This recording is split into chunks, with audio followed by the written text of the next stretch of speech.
Our first step when drawing a pie chart is to total our frequency. In this case, 20 add 15, add 9 and 28. That comes to 72 people.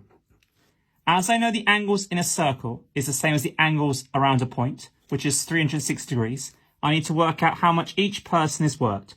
In this case, one person, a circle is always 360 degrees, hence that's always on the top. So 360 degrees divided by our total frequency, which in this case is 72, and 360 divided by 72 comes out to be 5 degrees. So each person, each frequency is the equivalent of 5 degrees as an angle. Therefore, I've got to multiply each of these by 5. 20 times 5 will give us 100 degrees for our angle. 15 times 5 will give us 75 degrees. 9 times 5 will give us 45 degrees. And 28 times 5 will give us 140 degrees. As a final check, I could always total up my angles, and that would come to 360 degrees.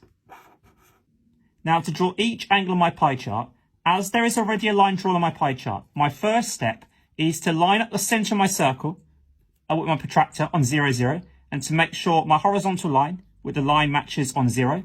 I then measure my first angle, which is 100 degrees.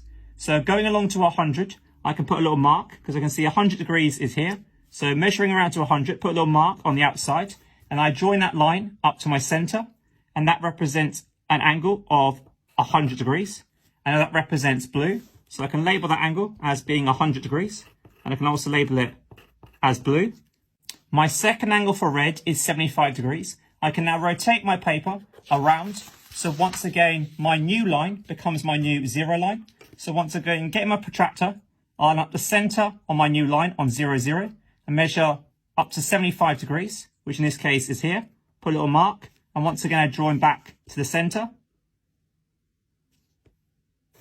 And I can label that angle 75 degrees. My next angle is 45 degrees. So once more, I can rotate my page. My new line becomes my new 0 line, measuring my 45 degrees. Once again, put a little mark on the outside, and then once more, join it up to the center. My final angle is green, which is 140 degrees. As I've only got one angle left, and my pie chart is now complete.